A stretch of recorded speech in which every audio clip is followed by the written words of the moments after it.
Get In, Get Out is a post-apocalyptic checkpoint game that has this delightful and cute little pixel art, some kind of strange cult happening in the midst. It has this like nice wiggly interface. I always love to see this. And plenty of little tools at your disposal to weed out the infected from the just complete idiots.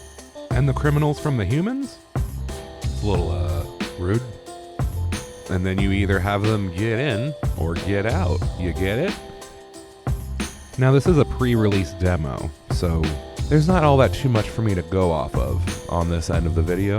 We have a shotgun, we have a computer, we have a thermometer, we have a health chart, we have a notepad. It all works. Oh. So, let's just get into it.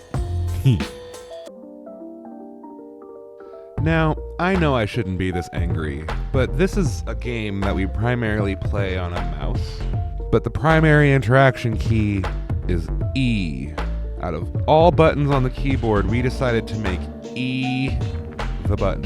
So we use E for basically everything, the escape button to quit the cutscene, and then our mouse to do everything else. Why did we skip over the space bar? Did I miss that somewhere?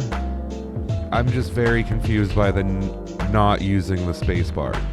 Look at how far E is from this everything. It's in the middle of the keyboard, and we're not touching the keyboard otherwise, and we're jumping for an E. I shouldn't be this upset about it, but come on.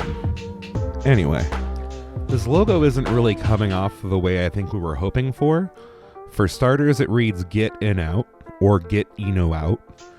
Also, it kind of looks like a family-friendly board game, or one that's like mixed with a Windows 95 game with maybe like a dash of Goosebumps. And I don't really think that was what we were shooting for with this logo, right? So I know why you probably took the route with this logo, because the get with the get looks pretty rough, but there's a lot of different ways that we can work with that. Just a simple offset with some shading differences can really like just pull that out from itself.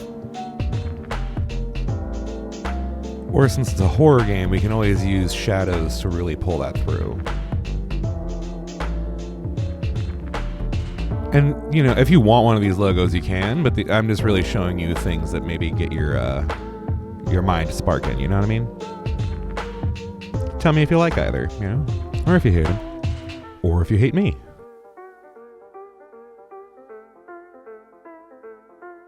At its core, this is a narrative game, but we're kind of detached from the narrative because, as I learned after my first run, you don't need to care about the narrative or the notebook, and you barely need to care about the computer unless you're just trying to find criminals and weed them out from the humans, I guess. But I do have ideas on how to tie it all together.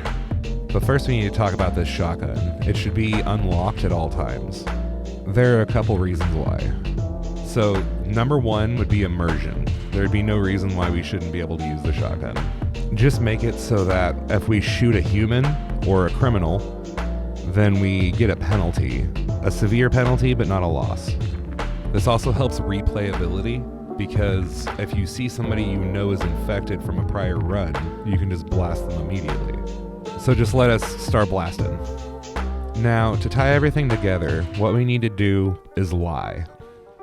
People need to come with information that will conflict with a future visitor's story. And when that happens, it can light up red inside of the notepad. And when it does light up red inside of the notepad, we can get an additional dialogue option that's like, hey, you're full of shit. Get out.